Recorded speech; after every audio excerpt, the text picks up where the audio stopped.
Hello there, my name is Patrick Barrett, and I am the author of the SAT Prep Black Book 3rd edition. In this video, we're going to talk about the surprisingly powerful digital SAT calculator. One thing that I want to make clear right from the beginning here is that this video is intended to be fairly comprehensive. I don't want to say completely comprehensive because this calculator can really do a lot of stuff, so I don't think it would be accurate to say that we're going to cover every single possible thing it can do, but we are going to do a pretty good overview, I think, of what this calculator is capable of. So that is going to include, for some students who are not super comfortable with math, not super comfortable with this calculator, most or all of it could be new to you. For other students, some of this is just going to be kind of review. It's not going to blow your mind or anything, but I would say that for almost all test takers, there's going to be something in here that you didn't realize you could do with this calculator. So I strongly recommend that even if some of the stuff you see in the beginning isn't super new to you, I really recommend that you watch the video all the way through. In the middle to the end of it, we're going to get into some stuff that might be less obvious. And I would say that if you watch this entire video and you take away just one application of the digital SAT calculator that you didn't realize you could do, there's a good chance that's going to come up once or twice on test day and is definitely going to be worth the time that you took to watch this video. I would say that most test takers and most viewers will take away more than one new way to use this calculator, but again, even if it's only one new thing, I think it's worth it.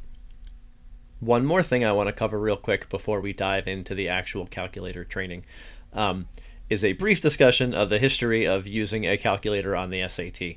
Now, that probably sounds super interesting to you already, but I promise it's going to give you some relevant context to help you understand really how powerful this can be for you and how different the current role that calculators play on the SAT is from the role that they used to play in the past. Again, I will try to keep this brief, and I promise that it can provide you some useful context for understanding really how powerful this tool is and what it can do for you. I went to school in the 90s, and there's a thing that we used to hear in school, and we heard it so much that I feel like everybody must have heard it, but it is no longer true, and it's very likely, I guess, that anyone who's taking the SAT now never heard this in a classroom. In school, in math classes, in elementary school and middle school especially, a big part of math was just doing the actual operations, just working out addition, subtraction, multiplication, division, long division, that kind of thing on paper. And back then, the calculators that we saw and used most often were those simple four-function, plus, minus, multiply, divide kind of calculators. And when it came to something like long division, teachers would say, look, I know that you can just put this into a calculator and it will give you the answer, but, and this is the thing that we heard repeatedly from every math teacher throughout our education, they would say, but when you go out into the real world, you're not just going to have a calculator in your pocket. Again, if you heard that all the time, you already know that. If you never heard it, it probably kind of blows your mind that that was the way the world used to be. But anyway, we did hear all the time, in the context of learning to do operations ourselves, working it out on paper, this phrase, you won't have a calculator in your pocket. And a lot of our math training revolved around developing that skill. And for most of our tests, we were not allowed to use calculators. The whole point was that we were doing the work that the calculator would otherwise be doing. So when you got to use a calculator on a test, it was kind of like almost too good to be true. Like, I have this thing that's going to just get me the good grade, going to do all the heavy lifting, do all the hard work for me. And that's how a lot of people felt when they prepared for older versions of the SAT, where you could have not only a calculator, but a graphing calculator, which could do so much more than just add and subtract and multiply and divide. A lot of people kind of thought, okay, well, I'm set for the SAT math section because I'm going to have a graphing calculator. What could they throw at me that I couldn't just enter into the calculator and, get the answer for? In reality, and you know this if you've read any of the earlier editions of the SAT Prep Black Book, in reality, the work that the calculator did was not the actual challenge of those SAT math sections. The real challenge was in understanding the setup of the question and understanding what the College Board was asking you to find in the first place and then figuring out the best way to find it. Usually the actual calculations to be done at the end was something like 3 plus -2 or something that almost anybody could do without a calculator. So people who kind of grew up with the idea that the calculator is the key to acing any math test really struggled with SAT math. Anytime they got sort of stuck, they would just kind of start punching things into the calculator, hoping that they would get some result that matched an answer choice. You can imagine that this strategy pretty much always ended badly. Which brings us to the present day. So the surprising thing about this digital SAT calculator and all the stuff it can do and the kinds of math questions that the College Board has chosen to include on the current SAT math section is that this calculator really can do a lot of the work for you on a significant portion of the questions that you'll see on test day. There's a lot of algebra that in the past you would have had to do yourself that you now no longer have to do as long as you can get comfortable with that aspect of the SAT calculator. And there's a ton of other ways that we can use it, and I'm kind of getting into now the actual content of this video. So the reason I brought all of that up, aside from just being an old man reminiscing about the good old days, quote unquote, is that I really want you to understand that the SAT calculator is a powerful tool for you to use on test day in a way that calculators really haven't ever been on the SAT kind of in the modern era. This is a big shift, and I think making sure that you're aware of that, I think will help you make the most of this information. Okay, enough yammering. Let's jump right into the first question that I want to show you. Now, it's probably pretty obvious to most of you that you can use this calculator as a calculator. You can, add two numbers together and get the result. That much is probably obvious. Beyond that, you're probably aware that we can use this calculator to graph functions and other equations. So just as a little bit of a warm-up here, let's take a look at one such question that we can answer pretty quickly using the graphing function of this calculator. This question, like all of the questions we'll discuss in this video, comes from SAT practice test number 1 of the linear practice tests from the College Board. There's a link to that test below this video in case you want to take a look at it for yourself. As a quick aside, as discussed in the SAT Prep Black Book 3rd edition, we always use real SAT questions written by the College Board. Any other question from any other source, for our purposes, is essentially useless. So once again, only real SAT questions actually written by the College Board. That's all you'll see in this video. That's all you should ever use in your preparation. So toward that end, this is question 11 from Module 1 of the linear version of SAT practice test number 1. The question asks, which of the following equations is the most appropriate linear model for the data shown in the scatter plot? And then each answer choice is an equation, and we might recognize that each answer choice is in y equals mx plus b format. If we are comfortable with that, then we can see what the slope and y-intercept of each of these choices is, and we could certainly answer using that information. That's a 100% valid solution. It might be quicker than graphing for a lot of people, so you could certainly go ahead and answer the question that way. With this question, as with many SAT math questions, there's more than one valid, acceptable, perfectly good way to find an answer. Often there's 2, 3, 4, or more ways that we could come to the right answer. Along the same lines, I do want to point out that for all the questions that we'll discuss in this video, it's not necessarily the case that the calculator solution is the fastest or best way to answer the question. It's not necessarily the case that there is a quote-unquote best way to answer any particular question. Some students will prefer one approach over another. But the purpose of this video is not to show you the single quickest way to answer every question. It's to kind of showcase the various ways that we can use the SAT calculator. So for some of these questions, you might say to yourself, why do you bother doing that? Why not just do blah, blah, blah, blah, blah, and find the answer? Well, you're right. That might be the case that any given question might have a more straightforward approach. But for the purposes of demonstrating what's possible with the calculator, we are going to be focused on calculator solutions for this video.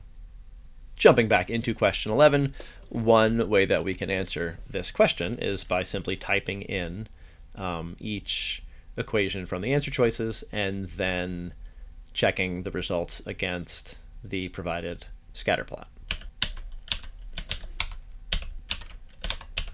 Here's one little tidbit that I'll point out here about the SAT calculator. Once we've written down an equation like this, and we can see in the provided question that each of the answer choices is pretty similar, right? It's the same 1.9x and 10.1, and the difference is the positive and negative signs. we can click the settings wheel and we can click this button that says duplicate. And we can end up with 4 versions of this equation, and we can adjust them to reflect the differences with A, B, C, and D. So for B, we're going to change it to 1.9x plus 10.1. For C, we're going to change it to positive 1.9x instead of negative minus 10.1.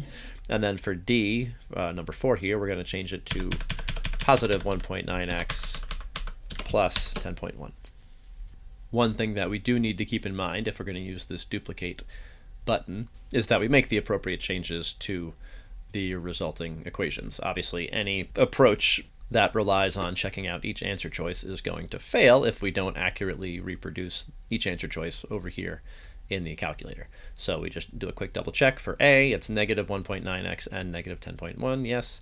For B, it's negative 1.9x and positive 10.1 plus 10.1, yes. For C, we have positive 1.9x and then minus 10.1. And then for D, we have positive 1.9x and plus 10.1. So these do match up with the answer choices. Now that we have those equations graphed over here in the calculator, we can, let me just zoom out a little bit so we're on a similar scale to the one that we see in the provided scatter plot. We can see in that scatter plot that a line through the data would start up around y equals 10 and would travel down and to the right until around x equals 5 or x equals 6. There's only one line that follows a path like that over here in the graph, as we can see. When we click on that line, we can see that it corresponds to equation number 2 over here, which was choice B. So once again, this was a fairly straightforward use of the SAT graphing calculator to figure out which answer choice is an appropriate model for the data in the provided scatterplot. It's worth pointing out that this type of question shows up fairly frequently on the SAT math section. It's not going to be like half of your questions on test day, but it's pretty likely that you'll see 1 or 2 or 3 questions like this that provide either data points on a scatterplot like this or just a graph of a line, and then provide 4 answer choices, each of which is a different equation, and you have to pick the equation that matches the provided figure. Often those equations will appear the same way that the equations in these answer choices do, with the x term first and then the constant after, as we tend to see in the y equals mx plus b format. Sometimes they'll switch the mx and the plus b, and you might end up with, for example, as we see in equation 1 up here, instead of y equals negative 1.9x minus 10.1, that might be presented as y equals negative 10.1 minus 1.9x. They'll just kind of switch this one and this one. As long as we pay attention to which term has the x and which one doesn't, we shouldn't get tripped up by that. This is a great example of an idea that comes up over and over and over again in the SAT Prep Black Book 3rd edition, which is that careful reading is the most important skill on the entire test, not just on the SAT reading and writing section, but also on the SAT math section. So often test takers miss math questions, not because they couldn't handle the math involved, just because they didn't read the setup or a figure or an answer choice carefully enough to realize what was happening in the question or what the answer choice really said, and so on. Anyway, make sure to look out for questions like this on test day. You will almost definitely see 1 or more questions that follow this same basic structure. You can use your calculator to solve it, or if you want to be extra sure, you can solve it another way and then use this calculator method to check your answer according to your preferred approach. All right, let's move on to the next question. Here's another way that we can use the graphing capability of this calculator to answer a question. We have g of x equals x squared plus 55. With the question, what is the minimum value of the given function? Well, there is an algebraic approach to a question like this, and then there's also just typing in that function into the given calculator and correctly interpreting the resulting graph so that we can find the answer. Now notice, we can type this function in just as it's given. G of x equals x squared plus 55, and we get the following graph. Let me zoom out here with the click wheel thing, and there we go. We can see that the minimum value occurs right here at the bottom of the graph. If we click on the graph, we see this little dot appear where the line crosses the y-axis, and we see that point occurs at 0, 55. That means that when we plug in 0 as the value of x, the value of the function g of x is 55. We can also see that every value off to the right here is going to be higher than 55, and every value off to the left here will also be higher. That means we can see that this point, 0, 55, is the lowest point on the graph, which means that the lowest value or minimum value of the function is 55, and the answer is B. If you were already fairly comfortable with functions and with the graphing calculator, this is probably not really news to you. I will point out really quickly here that this time, instead of using y and x in the calculator, we use g of x and x. When I use this calculator, I prefer to put everything in terms of y and x because there are certain variables that don't play nicely with the provided calculator. For me, rather than memorizing the variables that I shouldn't use, it's easy enough to just put everything in terms of y and x. So that's what I tend to do. I'm absolutely not going to tell you that not doing this is going to cause a problem for you, or that any person who doesn't put everything in terms of x and y is going to have a problem on test day necessarily. For me personally, though, it's easy enough to switch everything to y and x and avoid the whole issue rather than potentially getting flustered on test day. If you prefer not to put things in terms of y and x, that's totally fine. I just recommend kind of practicing with that enough ahead of time that if the calculator behaves in some sort of unexpected way, that you're not surprised and that you're ready to adjust accordingly. Let's take a look at the next question. Here's a little bit of a twist on this concept of using the graphing calculator to find the answer to a question. This real SAT math question provides the equation 4x plus 6 equals 18 and then asks which equation has the same solution as the given equation. Again, here we see the importance of careful reading. This question that says which equation has the same solution as the given equation, this means basically that we are given this equation 4x plus 6 equals 18, and there's some x value that makes this equation true. They want us to find the answer choice where that same x value makes that answer choice true as well. Once more, there are other ways to solve this question besides using our calculator, but we're going to work through a calculator approach for the sake of our training. Let's start by entering the given equation. Okay, let's go back down to the origin here and zoom in a little bit and see what we've got. When we click on that graph, we see this little point of intersection here, and we can hover over it to see that this line is the graph of x equals 3, because every point on this line has an x value of 3, as we can see. So now we've determined that the solution to the given equation is x equals 3.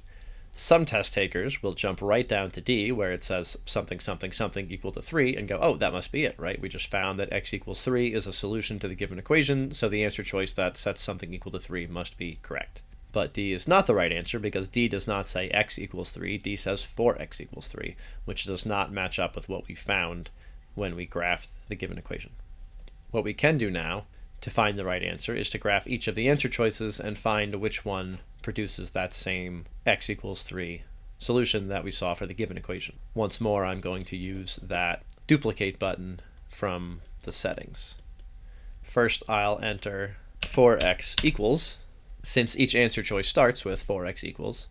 Then I'll go into the settings wheel and I will click duplicate to recreate that 4 times. And then I can type in each value from each answer choice. We have 108, 24, 12, and 3.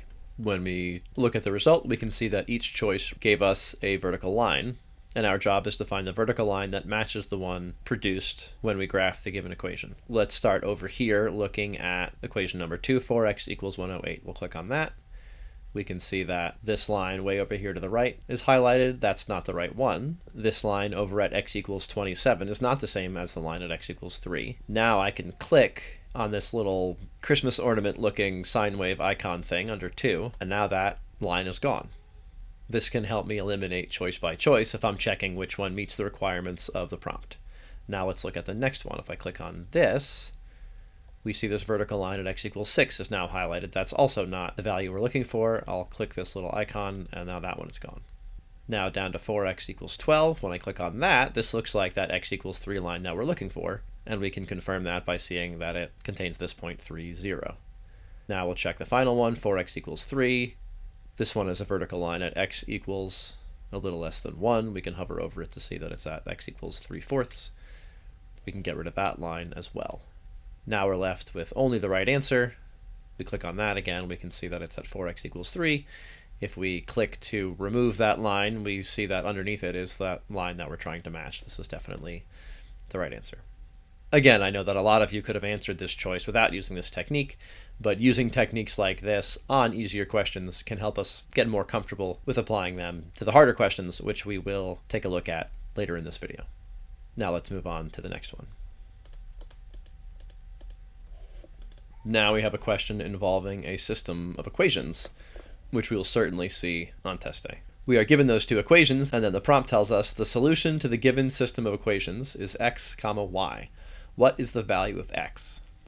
So on test day, there would be a number of ways to solve this question. For the purposes of this video, we'll jump right to the graphing solution. We'll enter in the two provided equations, and then we'll zoom out to see what their point of intersection is. Note that on the SAT graphing calculator, when two lines intersect, we can click on either line, and any point of intersection will appear right there on the graph. We can just hover over that point to get the xy coordinates for that point. When we do that, we see that these lines intersect at 15, -45, and we can use this information to answer the question. Remember, the question from the prompt says, what is the value of x? If they intersect at 15, -45, then x equals 15, and C is correct. You will definitely see one or more systems of equations questions on test day. The SAT likes to present questions like this that are slightly different from the way you would tend to see them in school. For one thing, sometimes one of these equations will have an exponent, which we don't tend to see as often in a classroom situation for questions involving this concept. We may see that both equations are the same line. That is, when we graph both equations, we just get the same line twice, and every point on one line is also a point on the other line because, again, they are the same. Something like that. So you should certainly be practicing with real SAT math questions from the College Board before test day, so you should see these concepts ahead of time, and it shouldn't be surprising to you when you sit down and see them on test day. Again, as discussed in the SAT Prep Black Book 3rd edition, we should only ever use real SAT questions from the College Board. Let's move on to the next question.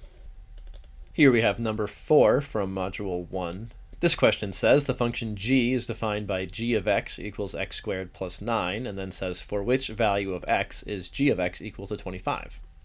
Most test takers who attempt to solve this using the graphing calculator will start by graphing g of x equals x squared plus 9.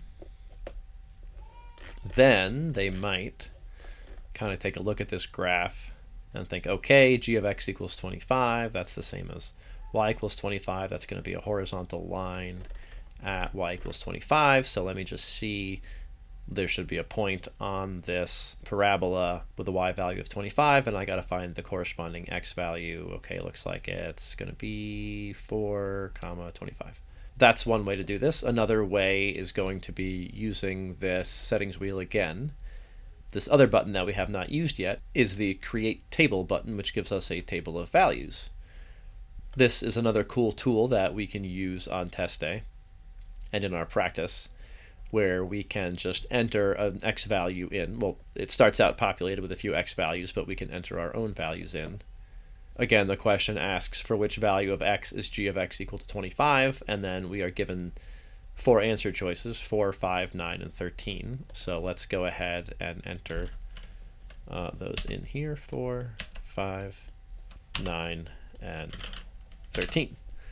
We can see which g of x value is produced by entering these 4 x values, and when we do that, we see that x equals 4 is the one that produces a g of x value of 25. Once more, this data table function of the calculator can be super powerful, super useful for certain questions, because we can easily input any x value we want and find the corresponding g of x value. Now, another way to answer this question, and I would say the most straightforward one, would be to just also graph g of x equals 25. That will give us that line here. Once more, when we highlight a line on this calculator, by default, it's going to create a little coordinate pair at any point of intersection, and we can hover over that to see the coordinates of that point of intersection. In this case, we can see that for the provided parabola, g of x is 25 when x equals 4. Once more, we see that A is correct. Let's take a look at the next question. Now we're probably starting to get into some less obvious uses of this calculator, especially for people who don't necessarily love math and aren't necessarily super comfortable with software like this.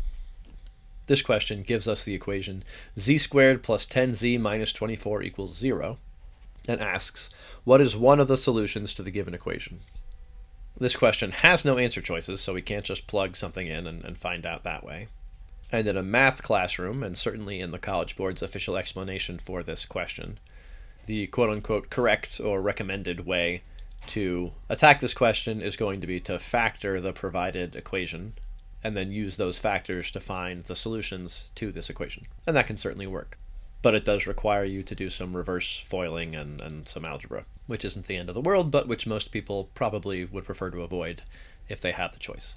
Another, more straightforward option is just to enter that equation into the calculator, and let's see what happens. Z squared plus 10z minus 24 equals 0. And what happens? Well, we get this little triangle with the exclamation point. You may recall earlier that I said that the calculator does not play nice with certain variables in certain situations. When we hover over the triangle, we get this message: we only support implicit equations of x and y. A lot of people won't be fully comfortable with even understanding what that error message means, but it basically comes down to the idea that using x and y is going to get you the best results here. As a general rule, when there's one variable in the provided equation, we use x. And when there's two, we use x and y. So in this case, we just have z, so I'm going to trade each z for an x. What do you know? We have a vertical line down here at x equals 2, and another one at x equals negative 12, and negative 12 and 2 are the two solutions to the given equation. Notice that we did not need to do any factoring or any algebra whatsoever. The only thing we had to do was to enter the given equation just like it is, right into the calculator, and then realize that we needed to trade the z's for x's.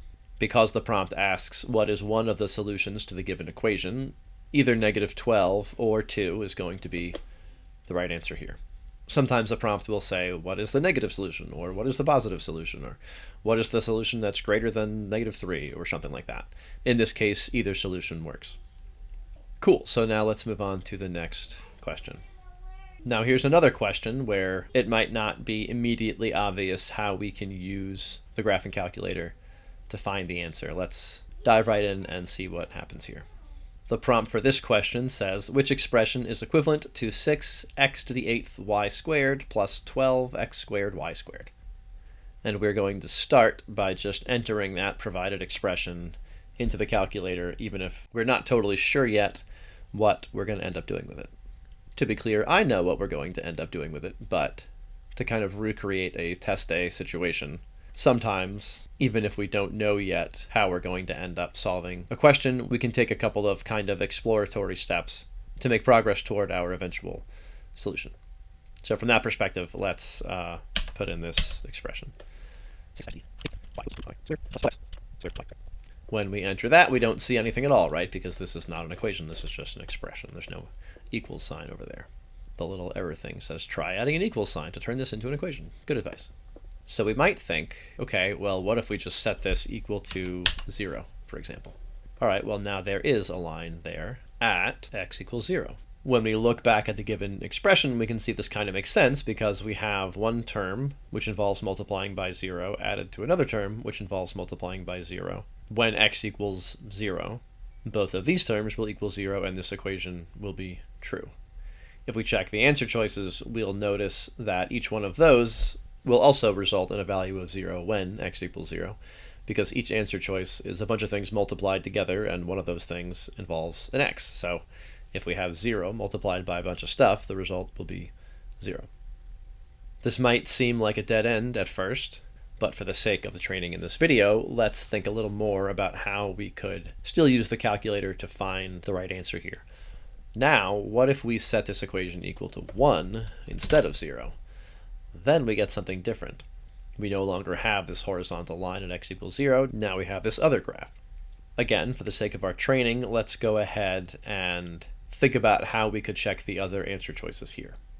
Well, if the correct answer is an equivalent expression, as the prompt requires, then setting the correct answer equal to 1 should produce this same graph. Remember, because we are given this expression up here in the prompt, and the right answer is going to be equivalent to that. Well, that's what the word equivalent means, right? If it's equivalent, it has the same value. So setting something that is equivalent to 6x to the 8th y squared plus 12x squared y squared, setting an equivalent expression equal to 1 should produce the same graph that setting this expression equal to 1 produces. With that in mind, let's graph each answer choice set equal to 1 and see what we get. Again, each answer choice starts with the same expression, 6x squared y squared multiplied by something. So to save a little bit of time, I'm going to enter that and use that duplicate key to get 4 of those. Then I'm going to type in what's missing here, 2x, then x, then x, and then x. And remember, we're going to set each of these equal to 1.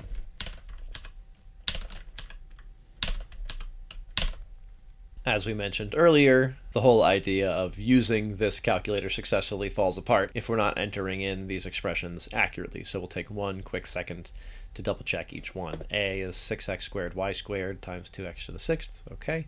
B, 6x squared y squared times x to the 4th, okay.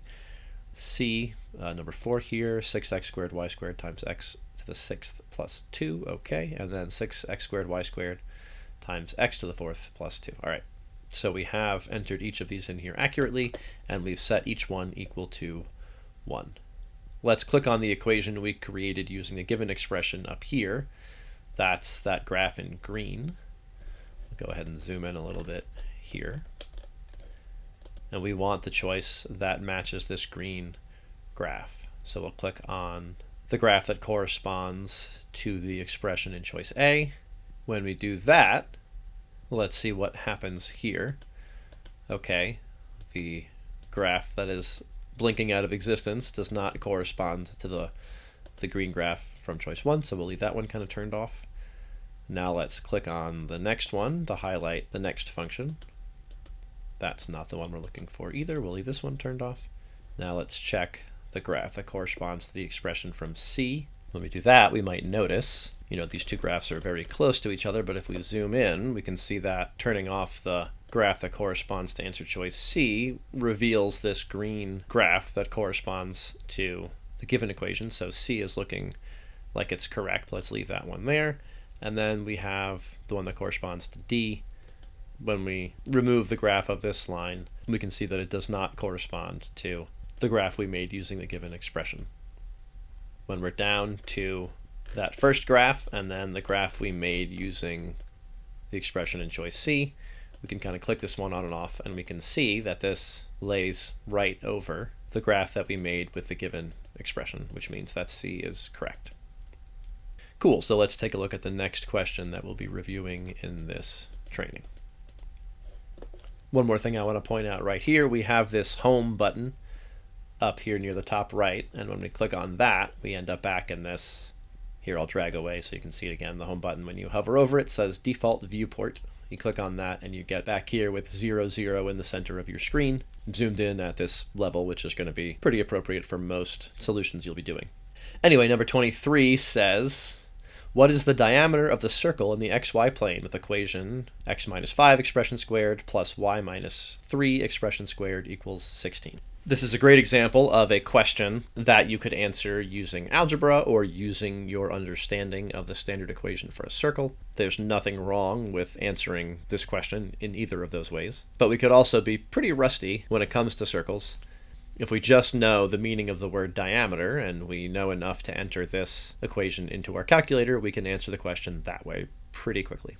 This is another aspect of the current calculator that would be pretty mind-blowing for anybody who had taken the earlier editions of the SAT, because you couldn't really graph a circle this way in those calculators. In general, the equations in those calculators would have to be set equal to y. You couldn't just enter an expression involving x and y like this, unless a variable was isolated on one side of the equation. But again, that's not what we're dealing with here, so let's go ahead and just enter that expression right into our calculator.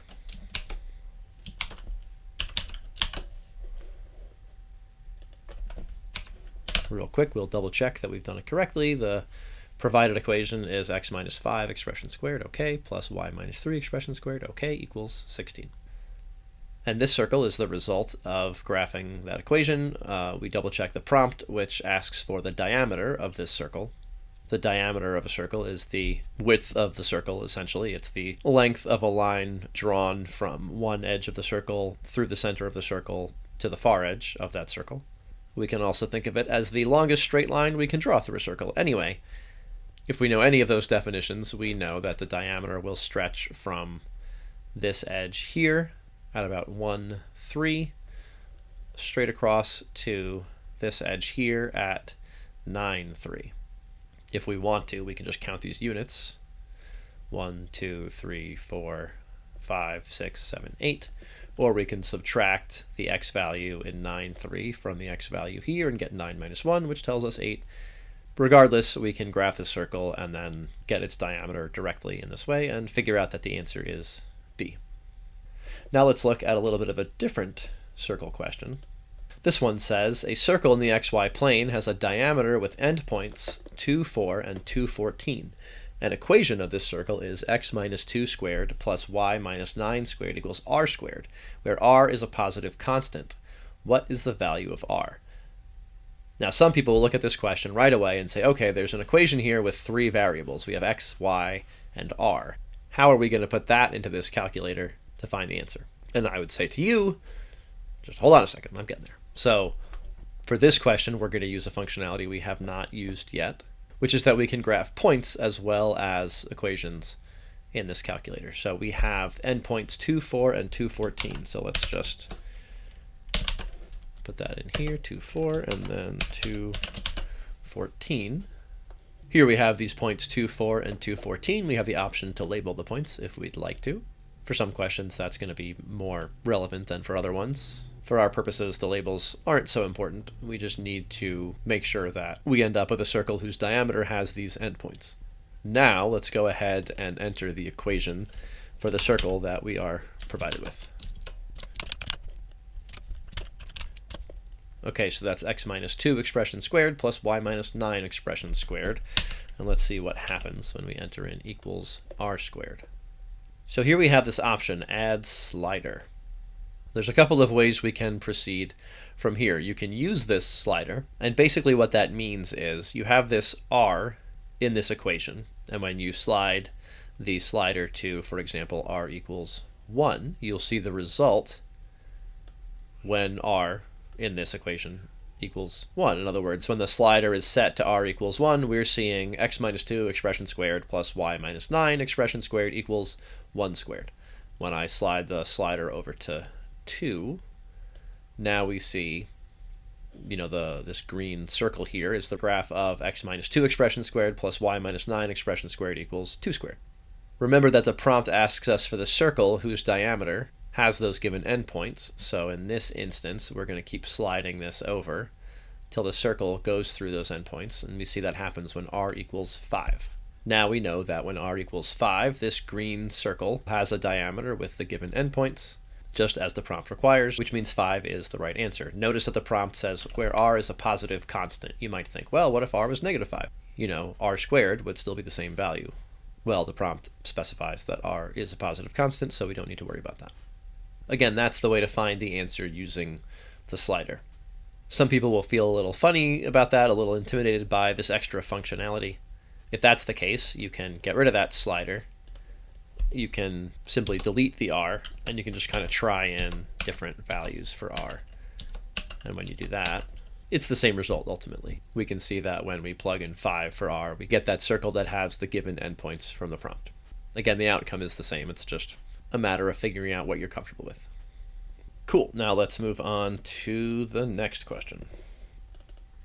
So here's a functionality that some people might not be aware of. Let's go back to the default viewport here. This question involves absolute values. If the absolute value of the expression 4x minus 4 is equal to 112, what is the positive value of x minus 1?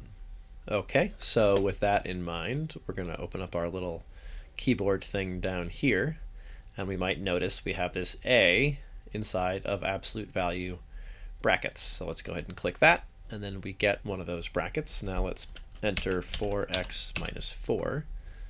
Click that next bracket, and then set that expression equal to 112. Let's zoom out here to see what result we got. And then when we do that, we see a vertical line here at x equals negative 27. And we see a vertical line here at x equals 29. Notice that the prompt asks for the positive value of x minus 1. What we have found is the positive and negative values of x. So the positive value of x is 29, which means the positive value of x minus 1 must be 29 minus 1, which is 28. This is so critical, and this is, again, that same important issue that we discuss repeatedly in the SAT Prep Black Book 3rd edition, which is that careful reading is the most important skill across the entire test. So many test takers who are completely comfortable with the concept of absolute value and graphing and subtraction and the idea of being positive or negative, so many people who are totally fine with all of that will get this question wrong, even though they did all of the math right, just because they forgot that the question asks for the positive value of x minus 1 and not x.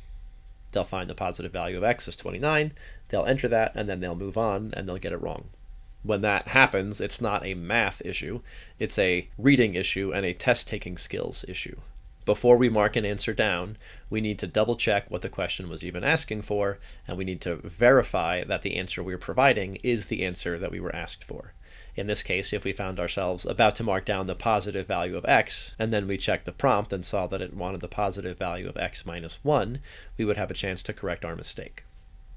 Cool, so let's take a look at the next question. This is a pretty straightforward one. I just wanted to show you this other small functionality that some people might not be aware of. Here this question asks for 10% of 470. You can be sure that on test day you will see one or more questions involving percentages. Very often, as I just went on and on about with our last question, the challenge here is the reading component and not the math component. People get confused about what the question is asking about. They think, for example, that 120% more than a number is the same as 120% of a number, and it's not. 100% more than a number is twice as much, right? It's 100% of that number added to that number. That's the same as twice that number. So 120% more than a number is the same as 220% of a number. That is not what this question asks about, but that's just the kind of thing that you can see on test day that can get confusing. This question is a lot more straightforward. It asks for 10% of 470. Some people will find this answer choice by multiplying 470 times 0.1, or just by mentally moving the implied decimal point that's to the right of the 0 in 470, by moving that one slot over so that it's between the 7 and the 0, and the result is 47. Some other people might know that 10% of a number is 1/10 of that number, and those people might divide 470 by 10. All of those solutions are perfectly fine and will be perfectly accurate. The most straightforward way, I would say, and this matters less with an easier question like this, but again, it's helpful to get comfortable with these ideas when we are working with simpler questions. What I feel is the most straightforward way to answer a question like this is to use this percentage functionality of this calculator that allows you actually to put in this specific phrase from the question right into the calculator. So let's look at this little keyboard thing here that we have inside the calculator. If we click the ABC button, we're going to notice that one of the keys on this keyboard involves a percentage sign. To use that percentage sign, we're going to hit the Shift key, this up arrow here. Now we can type in 10, and then when we click that percent sign, we get percent of, and then we just type in 470. We see the answer right here equals 47. Now, most test takers who are pretty comfortable with math, we're going to be able to find the answer to this question regardless. In fact, it's the first question of the first module on the test that it came from, and that generally means that it's going to be one of the easier ones. But when we encounter some of the more complex questions that might ask you to find several successive percentages of a few different numbers, and your job is to keep straight exactly which percentage of exactly which number you're supposed to find, I find that this is a valuable tool in kind of keeping those percentages straight as you work through a question like that. So it's been a long journey. For those of you who have stuck with me here to the last section, we're going to now look at a few questions that are a little more challenging, and we're going to see how the SAT calculator can make them significantly less challenging. We'll start with this one, which is from Module 1. It's question 25 from Module 1 of Linear SAT Practice Test number 1 from the College Board. Now, this video has primarily focused on kind of training with this tool of the SAT calculator. And certainly one component of preparing for the SAT is subject matter knowledge, specifically when it comes to math questions and the grammar questions, the writing questions, whatever you want to call them, from the reading and writing section. Subject matter knowledge certainly plays a role in these questions. But in addition to that subject matter knowledge that we need on this math section of the test, and in addition to familiarity with the provided calculator, we also need to be able to apply this knowledge in a problem-solving context. In other words, it's one thing to be able to read the prompt and read the answer choices and to have the relevant math knowledge. You also need to be able to figure out how to apply that math knowledge to this specific question successfully. Sometimes, and this is the approach we're going to take to this question, sometimes when we start a solution, we don't actually know yet how we're going to end up finishing it. For almost all test takers, there's at least one point on test day, usually multiple points, but at least one, where we read a question and we think, I don't even really know what they're saying to me. I don't even know what this variable refers to or what they want from me. I'm not really sure how to proceed here. Now, as discussed in the SAT Prep Black Book 3rd edition, when that happens, in most cases, your best bet is to skip that question and come back to it. We want to make sure that we approach these questions in multiple passes so that we have a shot at each of the questions that's easier for us personally. That is, the questions where we have some sense right away of how to find the solution and where we can execute that solution fairly quickly. We want a shot at each question like that before we invest any real time in the questions that are a little more challenging and might require a little more time and a little more thought from us. I can't be sure for you personally if this question on the screen is the kind of question that you specifically might have trouble with and might want to skip, but I know that for a lot of test takers that would be the case. So we're going to approach this question like we don't really know exactly what we're doing, and we're just going to kind of try to find sort of a toehold in it somewhere, some kind of starting point, and see what we learn. If I saw a question like this on test day and I wasn't sure what to do, the first thing I would notice is that it provides me with an equation involving y and x, and I would go ahead and graph that and see where I could go from there. So let's start with that. We have y equals negative x squared plus 9x minus 100. And as always, we want to double check, make sure we entered this equation correctly. Negative x squared plus 9x minus 100. Okay. All right, now let's zoom out and see what we got here. All right, we have this parabola way down here. And now that we've graphed that, let's take a second look at the prompt and see if we can make a little more headway in kind of understanding what's going on here. Again, the prompt says, in the xy plane, the graph of this equation intersects the line y equals c at exactly 1 point. What is the value of c? So now we have this graph, and we see that the prompt also mentions the idea of some other line intersecting this graph at exactly 1 point. And the line in question is described as y equals c. So now we need to think what that c value is. Some test takers at this point are going to try to rack their brains and see if they can remember some kind of formula related to parabolas where there's a c value that they're supposed to come up with. This is one of the perils of approaching the SAT math test as though it's going to depend on your awareness of certain important formulas. It's certainly the case that formulas will play some kind of a role here and there on this test, but they're not by any means your first line of defense. The central challenge of the SAT math section is not knowing how to apply the right formula at the right moment. Instead, it's being able to read questions like this one that have nothing to do really with any kind of formula and just plainly reading what's on the page in front of you and figuring out what you're being asked to do and then doing it. Anyway, back to this question. So the prompt mentions this line y equals c and then asks us what is the value of c. Well, if the right answer is the answer to the question, what is the value of c, then these are 4 possible c values for that line y equals c mentioned in the prompt. Remember that we're approaching this question from the perspective of someone who's not totally sure how to solve the question. At this point, we might be starting to see what the solution is, even if we're not totally clear for sure yet how we're going to find this answer. We might be starting to get the idea that we can plug in each of these answer choice values as c in that line y equals c, and then we can see what the resulting graph looks like, and then we can figure out where to go from there. So let's go ahead and graph each of these answer choices plugged in as c in y equals c.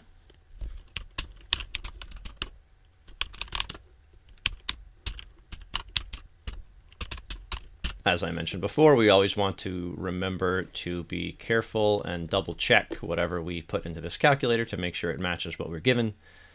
So we have y equals negative 481 over 4, y equals negative 100, y equals negative 319 over 4, and y equals negative 9 halves.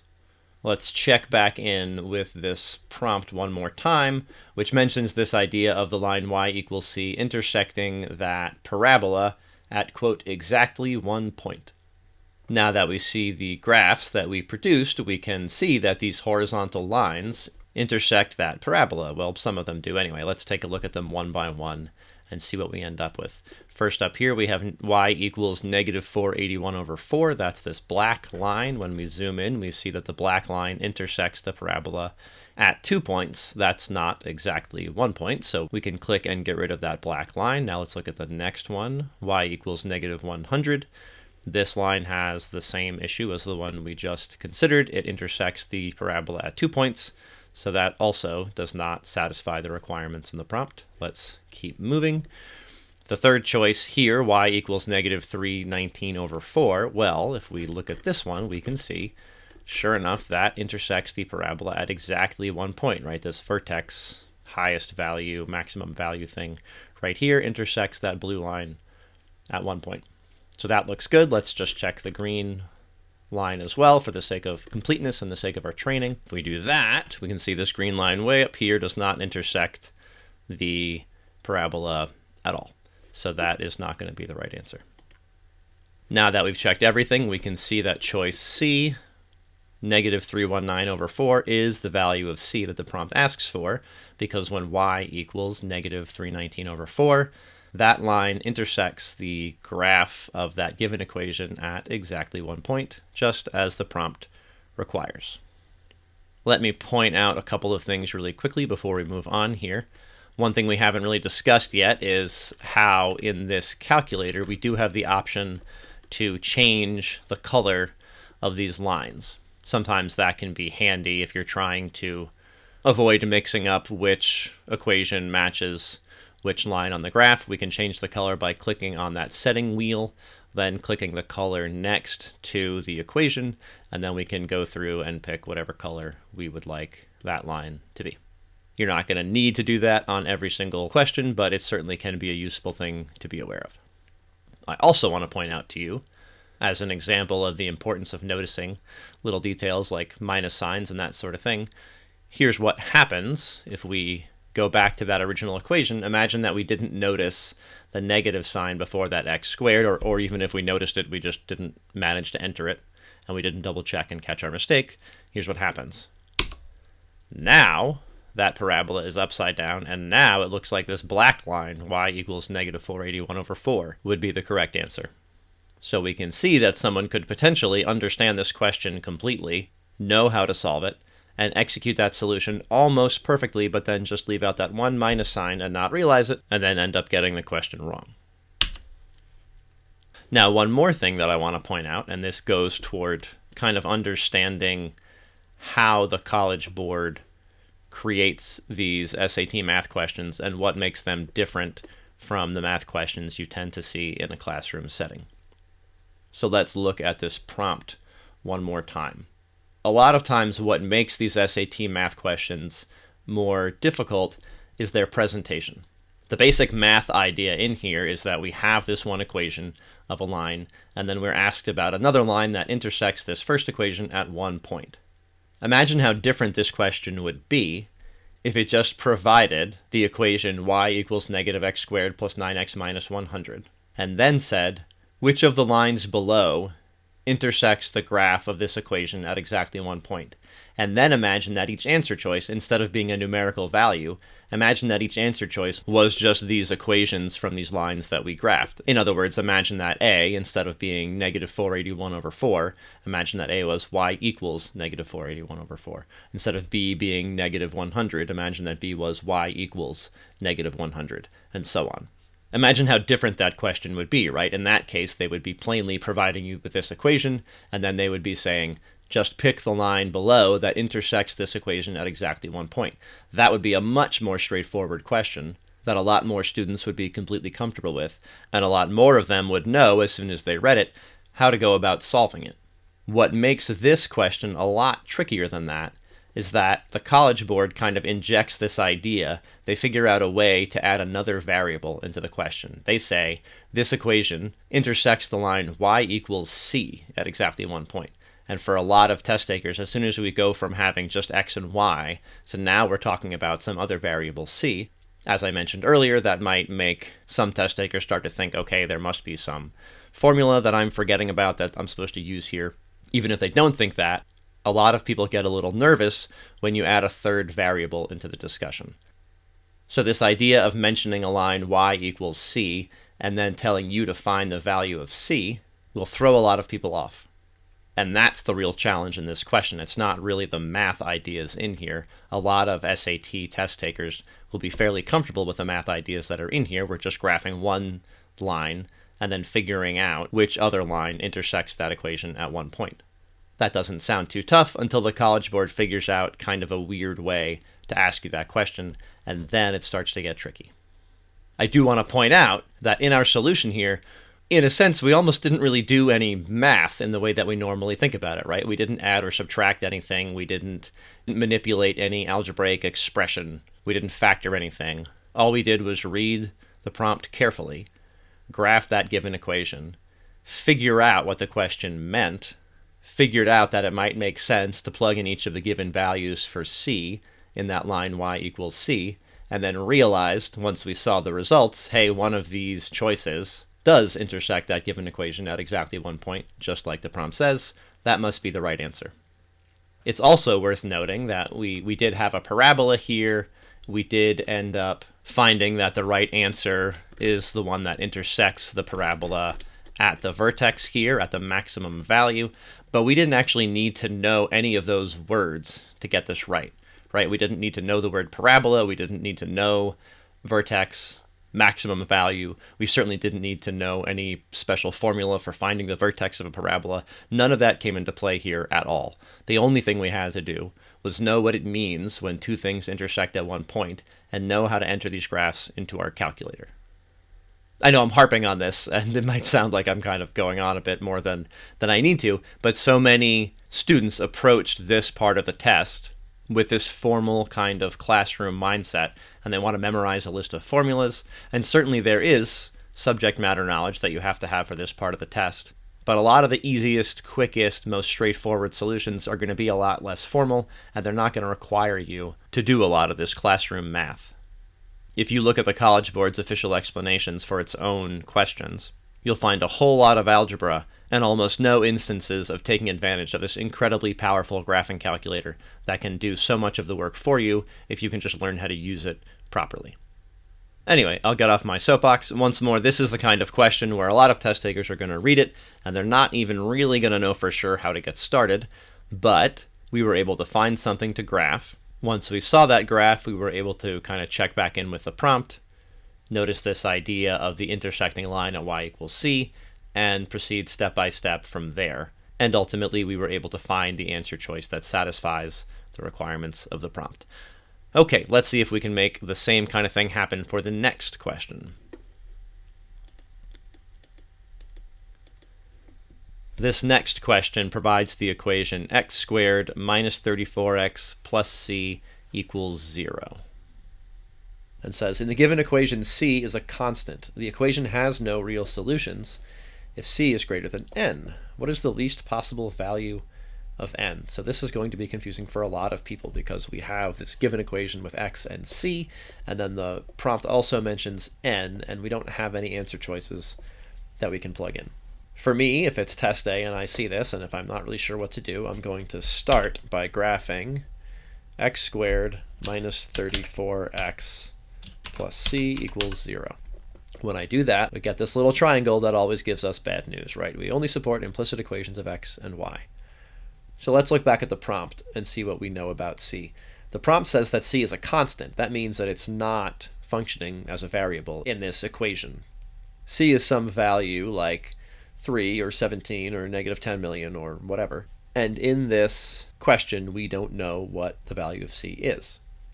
Then the prompt says, the equation has no real solutions if c is greater than n. What is the least possible value of n? In other words, if this unknown constant c is greater than a certain number, there are no real solutions to this equation. For most test takers, this gets into territory that's not super familiar and super comfortable. Let's think about something that we could do with c. Remember that we should only go down a path like this if we've already answered pretty much everything else on the test. If we're just kind of exploring possible solutions and trying things out here, it's going to take probably a little more time than most solutions will, and we want to make sure that any other question that we're likely to answer more quickly than this, we've already solved all those questions. And that's what gives us the freedom to use the remaining time to kind of explore a solution to a question like this. So let's think about, what if we made c y? Okay, now we have a graph. That's progress. So let's zoom out, and now we have this big, tall, skinny parabola. So if we imagine the given equation, x squared minus 34x plus c equals 0, and if we imagine that c is some certain constant, depending on what c is, there will be real solutions to that equation, and other times there will be no real solutions to the given equation. We know that because of the phrasing of the prompt. It tells us that there's some scenario where the equation has no real solutions. So that must mean, logically, that for some values of c, the given equation has real solutions, and for others, it doesn't. Let's think a little bit more about what we can learn from this graph. Each point on this graph, by definition, has an x value and a corresponding y value. That means that for every coordinate pair on this graph, the x value in that coordinate pair has a corresponding y value that makes this equation true. And because y is taking the place of c here, that's the same as saying that when this variable c is equal to that y value, there is an x value that is a real solution to this equation. Let's look at a specific point. Here we have x equals 34, y equals 0. That's one point where this graph crosses the x-axis. So if x equals 34, y equals 0 is a real solution to this equation, that means that x can equal 34, and y, or c, can equal 0, and we get a real solution. So based on this point, we can see that when c, again, remember that c corresponds to y, when c equals 0, there's a real solution for the given equation. Well, are there any higher values of c that have real solutions? We can just move up the graph and see every one of these points as we go up, every one of these y values, right? Now getting into the 130s, 140s, 150s. Every single one of these y values corresponds to a c value for which there is a real solution. However, as we go higher and higher and higher, we eventually hit a point where there are no higher c values anymore that correspond to a value of x that makes the given equation true. Let's zoom in here real quick and see what we see. We can see that the highest point on this graph is 17, 289.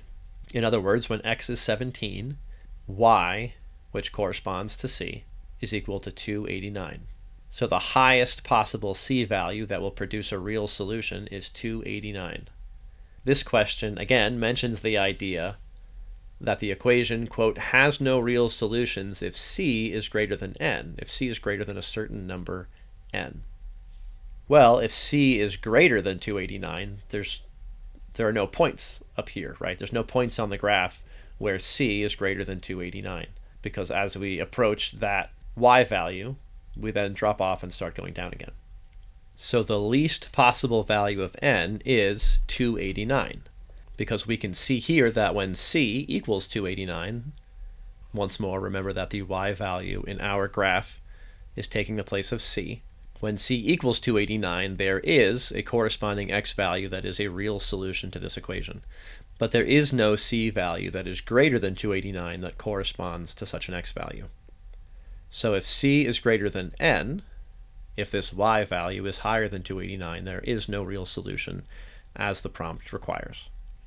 So one more relevant idea that we'll consider for the purposes of our training here.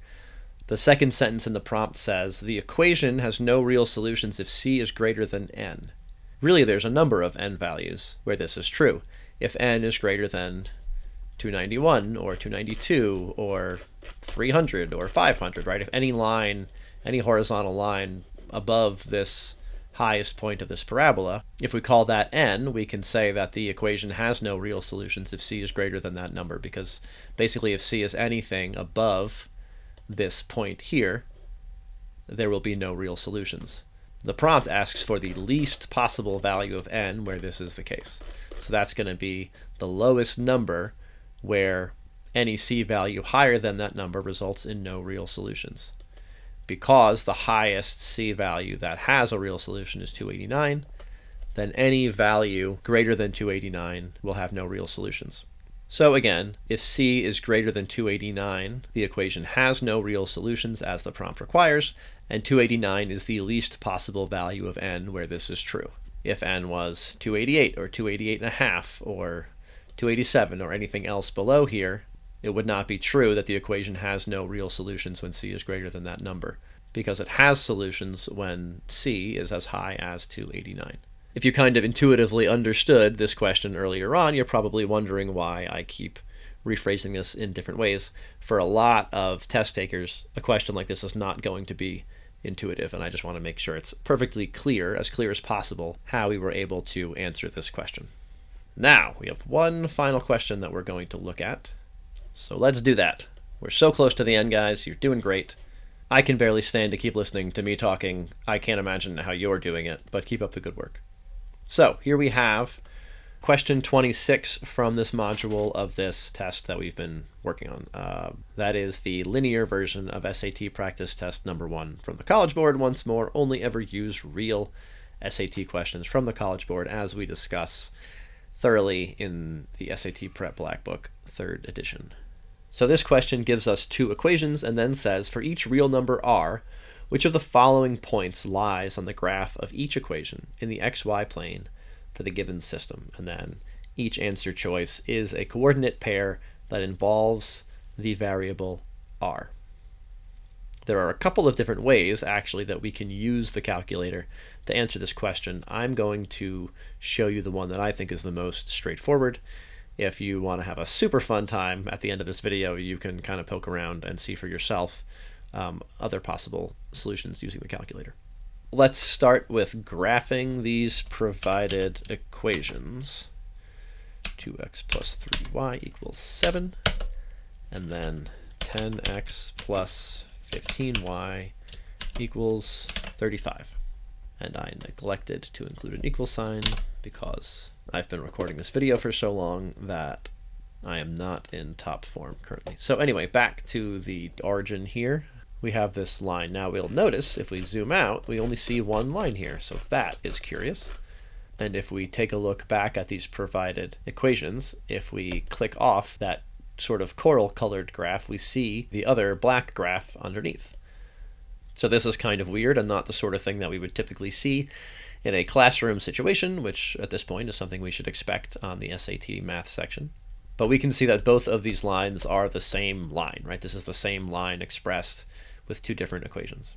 And that actually simplifies things for us because the prompt asks for which point, quote, lies on the graph of each equation in the xy plane for the given system. Since each equation is the same, we can just kind of forget one of them and focus on the other one. In this case, I'm going to go ahead and get rid of the second equation. The first one has lower numbers in it. Sometimes that would mean it's going to be easier to work with. Sometimes it wouldn't really matter, but we're just going to go with that one. Now, let's look at this prompt one more time. For each real number r, which of the following points lies on the graph of each equation in the xy plane for the given system? So this says that the correct answer will produce a point that's going to lie on the graph of this equation for each real number r. In other words, any real number r that we pick and plug in here is going to produce the coordinates of a point that lies on the graph of this line that we just graphed. So one solution to this question is just to pick an r value, plug it into each answer choice, and see which one creates a point on the line. If more than one choice ends up lying on the line, then we can proceed accordingly. But for now, we can just pick an r value and then just make sure that we're careful and that we enter these coordinates correctly into our calculator. Whenever we do something like this, we need to make sure that we read the prompt and that we abide by any requirements in that prompt. For example, if it said for each real positive number r, or for each number r greater than 15, or whatever, we'd have to make sure that the number we picked satisfied that requirement. In this case, it only says for each real number r, so it just needs to be any real number. Often numbers like 0 or 1 might end up causing trouble because they can cancel out entire expressions from the provided equations, and we might end up with a false positive, which is something that we discuss in the SAT Prep Black Book 3rd edition. Rather than add another 15 minutes to this video, I'll just say that it's generally best to avoid plugging in numbers like -1, 0, and 1. I'm going to pick the number 5 for r, and we'll see what we get. So for A, we have, remember that we chose 5 for r, so I'm going to plug that in. We have 5 over 5 plus 7, comma, negative 5 over 5 plus 35. So that is choice A when r equals 5. Let's repeat this process for choice B.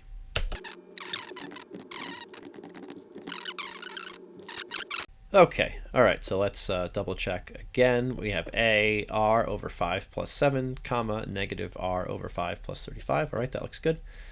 For B, we have negative 3 times r over 2 plus 7 over 2, comma, r. All right. For C, we have r, comma, 2 times r over 3 plus 7 over 3. All right, and then for D, we have r, comma, negative 3 times r over 2 plus 7 over 2. Okay, so we've double checked that we entered the coordinates from each choice correctly. So let's use a little bit of digital SAT calculator magic and make this even easier for ourselves. We're going to check the box that says label, and then we're going to enter a label that says A for the coordinate pair that corresponds to choice A, and then this label B, and then we're going to label C with C, and then we're going to label D with, any guesses? D. And then we're going to zoom out, and we end up with 4 points. A, oops, let me move this thing out of the way here. And then we're going to end up with 4 points. We have A way up here, not on the line. We have C over here, not on the line. D, not on the line, and B, right there on the line. So you may notice that we answered this question without doing any algebra, without even really doing any addition or subtraction or any math operations at all. The only thing we did was graph both equations, realize that they are equations of the same line, and then pick a value for r, and just carefully enter each coordinate pair into the calculator using our r value in place of r. And we were able to find the answer to this question pretty quickly and easily. A lot of people, even a lot of very good math students, will approach a question like this and spend several minutes doing a bunch of algebra to find the right answer. And even those students who are probably pretty good at math, pretty comfortable with math, they could make one small mistake along the way and get the whole thing wrong. The only real mistake that's likely to be made here is just that you put a minus instead of a plus, or put the comma in the wrong place, or just entered one of these coordinate pairs incorrectly. As long as we read carefully and we check and make sure that they're entered the right way, then we're good to go. We can see that B is the correct answer. Okay, what a journey it has been. If you made it to the end, you are really something. Thanks for being here. The last thing that I will tell you is some takeaways from this video. One is just make sure that you get totally comfortable with this calculator. Spend some time on your computer with this calculator open, hit every button, click every single thing you can find every option, just really take a look at everything that there is to see about this calculator. I think the only semi-major thing that we didn't touch on in this video is if we click on this wrench over here on the top right, we can manually enter the minimum and maximum values we want for the x-axis and y-axis. For example, if we wanted, every once in a while there's a question where it's helpful to see things at a very, very large scale, and we might not want to enter in those values, so we could put like x equals negative 100, or rather x ranges from negative 100 to, I don't know, 20,000 or 2 million. I don't see how many zeros that is, 2 million. And instead of spending all that time kind of zooming out to such a large number, we can just enter it directly here. We can also switch from radians to degrees if that's relevant for a question, which is not going to come up too often. After we've done that, we can click on that home button and kind of get right back to that default view. Even so, I would say, again, just click around, experiment with everything, make sure you're totally comfortable with every single button in this calculator so that there's no surprises on test day. You're totally comfortable using this tool. And a drill that you can do with some of the practice questions you've already done, whether you got them right or wrong, is go back through a real SAT math section or just one of the modules or just a few questions, whatever you feel like doing, and try to think of a calculator solution that you could apply to that question. You're not necessarily going to be able to come up with one for every single question. Sometimes it's just, here's a table and read this data off the table. There's not really any place for a calculator there. But just go ahead and see if you can come up with a calculator-based solution for as many questions as possible in that module, and even see if you can come up with more than one calculator solution for any given question. Again, the goal is not in this drill to necessarily come up with the most efficient solution or even the solution that you would do on test day. The point of this drill is just to kind of expand your mind and to make sure that you're aware of all the different things that are possible when using this SAT calculator. I hope that this has been productive for you and useful. I hope that you found at least one or two skills, hopefully, that you didn't already have that you'll be able to use in your preparation. Again, I genuinely thank you if you made it to the end. Of course, if you want more content like this, like, subscribe, comment, all that stuff. Tell all your friends, tell everyone you know, whisper it to your dog, whatever feels right. And if you would like access to my entire approach to the SAT, please go ahead and check out the SAT Prep Black Book 3rd edition. You can see a link right down there in the description for this video. I am exhausted. I'm going to go take a nap and dream about parabolas and fractions or whatever. Have a great day.